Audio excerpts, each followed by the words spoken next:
Hey YouTube, welcome back. In this episode, we're going to talk about my 10.5-inch AR pistol.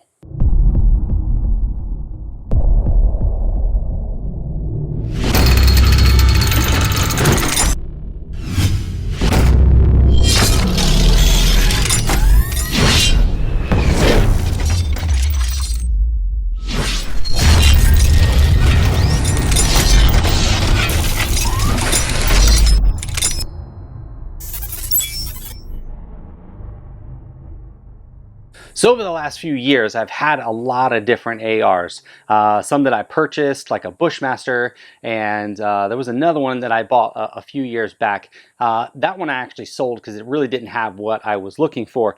But over the last couple of years when I started building ARs, I had built a full-size carbine with just kind of more of the basic parts. A lot of the AR stoner stuff, nothing really high-end, and the rifle was just like any other rifle you buy off the shelf.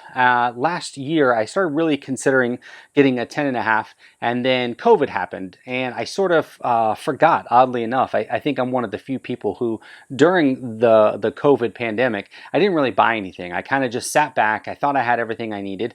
And then about 2 months ago, I realized I really needed to up my arsenal. I needed to pick up some new rifles and I needed to get some ammunition. So I've been slowly collecting ammunition whenever it becomes available. I usually buy it in about 100 round chunks at a time just to keep the cost a little bit low since the price of ammo is a little higher right now. But I knew I wanted something like a short rifle. I didn't know if I wanted an SBR or if I wanted to go with a pistol. A buddy of mine actually kind of convinced me to build this pistol here. So this is an Aero Precision's Gen 2 lower, and if you're not familiar, the Gen 2 lower is essentially the same as the Gen 1. I think it's got some adjustments here, some flares.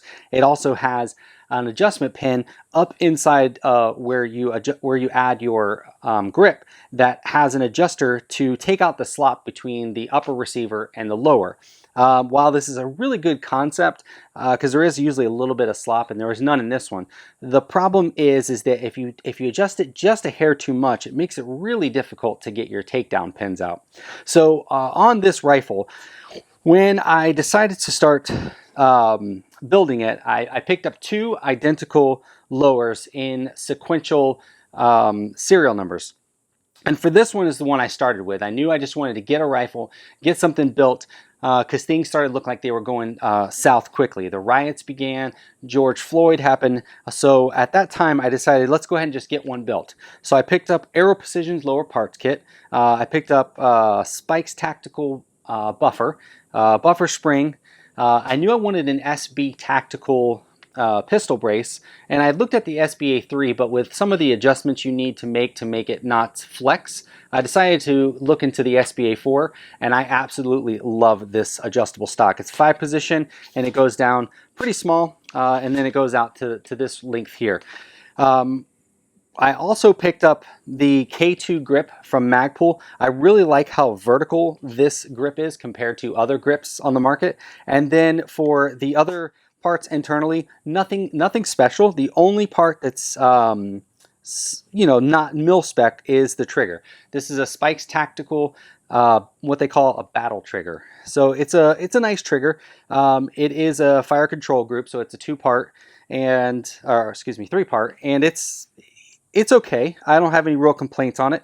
And then on the upper, this is a 10.5-inch Palmetto State upper with MagPul backup sights. I bought this as a complete upper without the optic, and it's effective. It's exactly everything I needed. It shoots really well. It doesn't overheat. It's actually a really good upper. It's got a flash can on the front of it, and then again the MagPul backup sights for if you want to co-witness, or if you just need backup sights in the event that your optic fails. For an optic, I went with it's either called Holosun or Holosun. If you know the exact pronunciation, let me know. And this one here is actually a green dot. Everything I've had previously has always been a red dot, and I wanted to give the green dot a try. I think I still prefer the red dot over the green dot, but this optic is amazing. It actually has solar powered and battery powered, and it's shake awake, which I think is kind of amazing. So when you grab the rifle, it turns on immediately. Now I think the turn off time is something like 12 hours, but nonetheless, amazing optic, and when I get my 300 blackout finished, I'll be definitely throwing another one of their optics on top of it as well.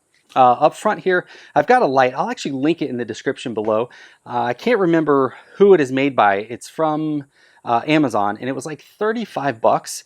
And to be honest with you, the first one I got from Amazon, it worked good for about a week, but the problem was the pad that it includes kept, it stopped working all the time, and it would randomly work. So I sent it back. This one seemed to be working well, and again, it started failing. And what I found is it's actually a problem right here in this wire. Once I took a zip tie and zip tied it down, it now works without any problems. So if I wake up in the middle of the night and I'm going to clear my house or anything like that, I mean, immediately I can go down. If I don't need my light, I can see my green dot perfectly. And then from there, if I need my flashlight, it's just a light push and it's on, or press this back button and it's constant.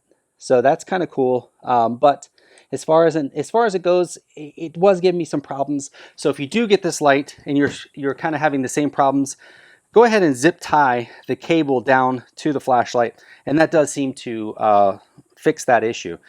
For magazines, I go with the PMags. Now, there are a lot of other great magazines out there. Was just about to buy a couple of the Lancers, and I had them in my car, and I went to go buy them today after hearing that California changed its laws, and of course, they're all gone now. So good for California.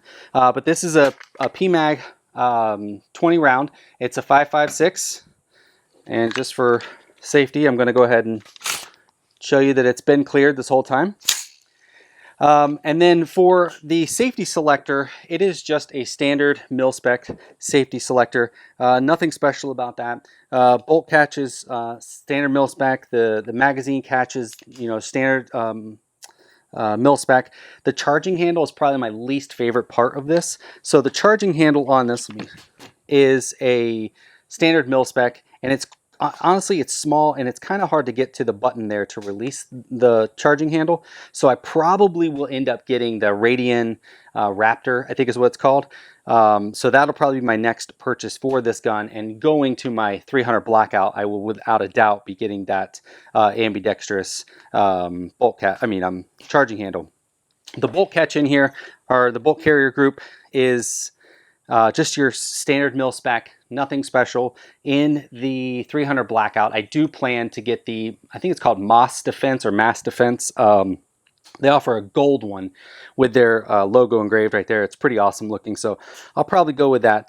But again, this rifle right here is an amazing rifle. I think my total investment into this rifle is, I don't know, about 750 bucks. And the only reason why it was even that much is because that's actually without the sight.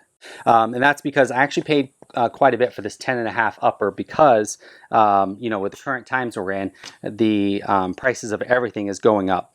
The SB Tactical, I actually got that through Big Daddy Unlimited. They actually have a really good deal on that. They're usually like 130. I think I paid like 95 bucks for this through Big Daddy. And then the optic I got on Amazon. Pretty much everything else I got from Primary Arms or even Wing Tactical. So there's a lot of great companies out there that sell a lot of stuff. So just, search around. You'll find everything you need to build an AR.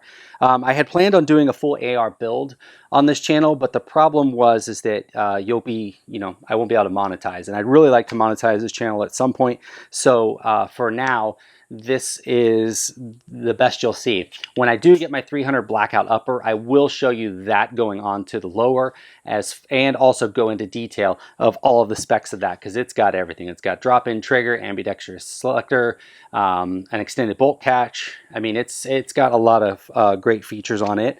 And finally on the rifle is the MS1 sling by MagPul. It's the quick adjusting model. It's a good sling. It does everything I need it to. I don't want anything special. I actually like the 2-point slings, and that's what this is. So that's it. That's the rifle. That's everything it is.